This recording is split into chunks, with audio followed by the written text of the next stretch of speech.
Stage যদি আজকে মনের এবং মুখের কথায় প্রকৃত ঐক্য এবং সংহতি আমরা জানাতে পারি, তাহলে আওয়ামী লীগ যেভাবে পালাতে বাধ্য হয়েছে, 14 দলের সাথে তাদের দোসররাও পালাতে বাধ্য হবে।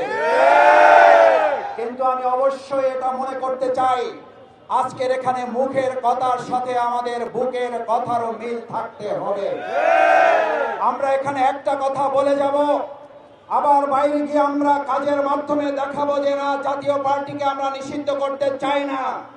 তাহলে প্রমাণ হবে জাতীয় পার্টিকে যদি হজম করা হয়, একটা সময় জাতির উপরে চাপিয়ে দেওয়া হবে আওয়ামী লীগকে হজম করার জন্য আপনাদেরকে প্রস্তুত থাকতে হবে। আমার ভাই এবং বন্ধুগণ, নূরকে যারা হামলা করেছেন, আমাদের মাথায় রাখতে হবে নূরের অনুসারী এবং নূরের অগ্রগামীরা এখানে আছেন।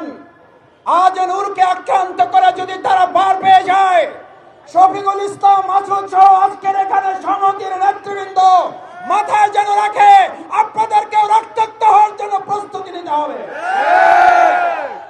আমি অবাক হই, খুব বিস্মিত হই, প্রকাশ্য দিবালোকে মিডিয়ার সামনে পিটিএ টার্গেট করে একজন গুরুত্বপূর্ণ জাতীয় নেতাকে আহত করা হলো।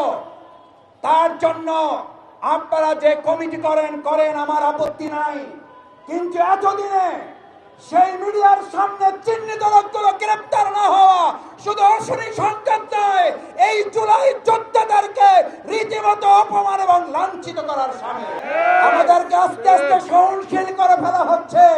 আসুন, সহনশীলতার মাত্রা বাড়লে নির্মম নির্যাতনের মাত্রা বাড়বে।